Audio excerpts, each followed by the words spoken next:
Good morning, Weather on the Go family. Thank you guys so much for joining me here on this Tuesday morning. We have a lot of weather to talk about over the next 7 to 10 days, including multiple days of severe weather, a winter storm across the Northeast, and potentially the long range forecast remaining active.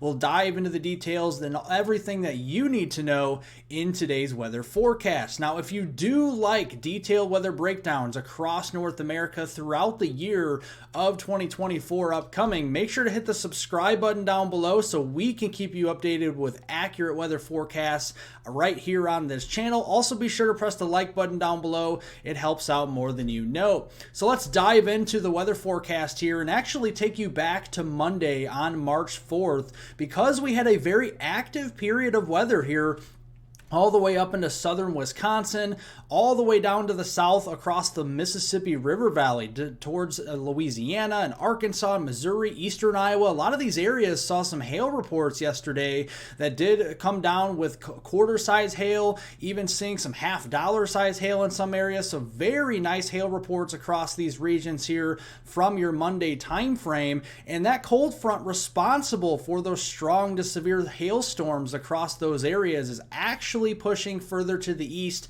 as of today. So it's moving across the Ohio River Valley down into the lower Mississippi River Valley this afternoon. And ahead of that front, there you go. Temperatures well into the 70s, into the 80s down here. And yes, 90 degrees for a high temperature in San Antonio, Texas this afternoon. And that's going to provide the fuel, because the dew point temperatures here are well into the 60s, all the way up into Arkansas and Tennessee, even southeastern Missouri up near 60-degree dew point this afternoon. That's going to create the fuel for thunderstorms. This is what we look at for the potential of any thunderstorms or severe weather. It's your surface-based CAPE, or convective available potential energy values. And you do see those are very high up here across Arkansas, East Texas, especially east of the I-35 corridor, east of Dallas-Fort Worth, and then across portions of Louisiana and western Mississippi. You see the yellows and oranges here. That equates to 1,500 to 2,500 joules per kilogram of energy, supportive of some strong to severe storms. So the Storm Prediction Center on their day one outlook did issue a marginal risk of severe weather across portions of Arkansas, including the Little Rock region, into portions of southeastern Oklahoma, East Texas, east of the I-35 corridor, and east of Dallas-Fort Worth toward the Tyler, Texas region, down toward Houston, and then into portions of Louisiana. This includes Shreveport, Lake Charles, and Alexandria, and then over here into west central portions of Mississippi, including Jackson and the Hattiesburg, Mississippi region. So looking at that threat this afternoon, well, looking first at the morning hours, you can see we have some scattered showers and thunderstorms ongoing. One or two of these could be strong, but not too big of a deal. It's the afternoon hours where we do start to see that peak instability develop with the heat of the day, and there we go, thunderstorms starting to fire along that cold front, and these thunderstorms will be able to produce some damaging winds, some hail here, and the tornado risk is non-zero, but it is under 2%. It's about a 1% chance of a tornado here. I'm really just not seeing it as we go into the afternoon. And as we go into tonight, you can see we're just seeing some thunderstorms out there, some really heavy rain across portions of Georgia there, eastern Alabama, South Carolina, and Florida. Other than that, we're just seeing some quiet weather across the middle of the country. Then as we go into Wednesday, we have a couple areas of interest for some isolated strong storms. One up here to North Texas, not that big of a deal, probably more of a hail producer, and then into southern and southeastern Florida toward Miami there and toward Fort Lauderdale and Daytona Beach. Those areas, maybe some hail and some gusty winds. Really, again, not that big of a deal.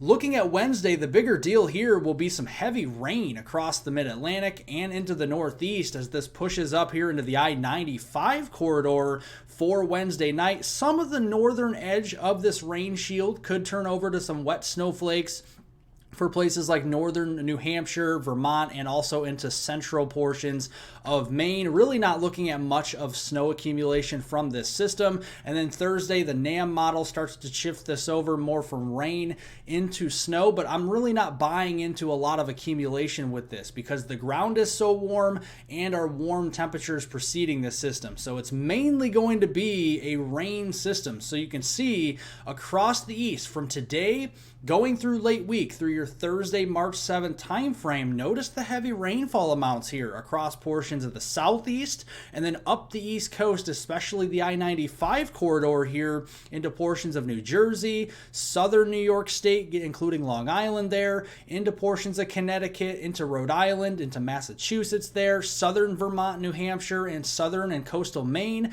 Definitely seeing some very heavy rain on the order of 1 to 3 inches here during that time frame, and especially Wednesday into Thursday, the 6th and the 7th of March, there's a marginal to slight risk for flash flooding. The highest flooding risk will be for Boston down toward portions of Rhode Island there, and then in toward the Connecticut region, including the Hartford area, and then down into eastern Long Island. So we'll keep an eye on that going towards late week.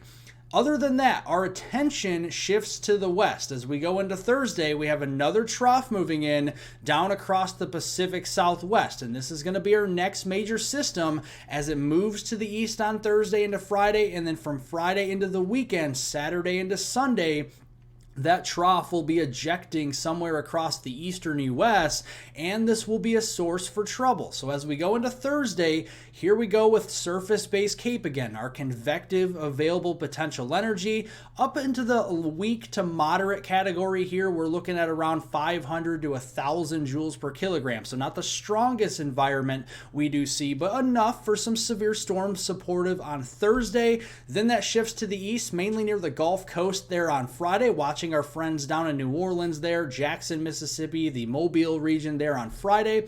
Then as we go into Saturday, that shifts into southern Virginia, the Carolinas, southern Georgia, and North Florida. We'll keep an eye on that as we go into the Saturday time frame. So first on Thursday, the Storm Prediction Center has already highlighted an area with a slight risk, including southwestern portions of Oklahoma near the Lawton region, up here toward Wichita Falls, Texas, Dallas, Fort Worth, back down here towards San Antonio. We have to keep an eye on some scattered severe weather on Thursday. That threat shifts east as we go into Friday the 8th with an elevated risk likely across eastern and southern portions there of Louisiana, south central Mississippi into southwestern Alabama, and far northwestern Florida. We'll keep an eye on that for Friday. And then on Saturday, a low potential, but we'll keep an eye on southeastern Alabama, North Florida, much of Georgia, and the Carolinas here. We'll keep an eye on that as we go into the Saturday time frame.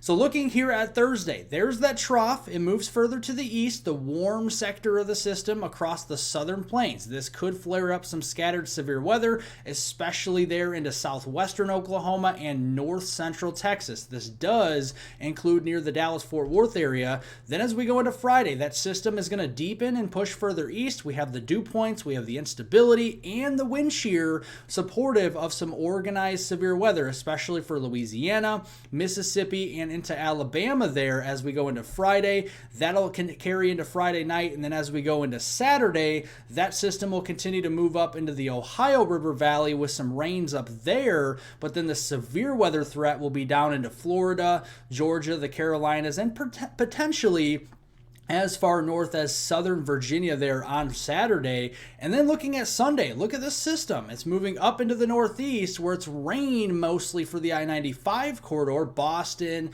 to New York City. You guys know the drill here. It's been all winter long with the rain, and you can see cold air advection trying to come in on the backside. This could turn that rain shield over to snow for southeastern Canada, but also potentially the interior portions of the northeast for northern Maine, Vermont, New Hampshire, and upstate New York here. The same thing we've been seeing all winter long as we go into the Sunday time frame. And looking at the national blend of models, this puts all the weather models together and puts out an average of what our snowfall accumulations could look like between that Saturday, Sunday, and Monday time frame through the weekend. And you can see it's putting out some pretty decent totals here across especially especially north central Maine, north of 6 inches there in some of those areas, and then moving back toward more of a 1 to 3, 1 to 4 inch totals back into New Hampshire, Vermont, and upstate New York here, and again, more snow up into southeastern Canada.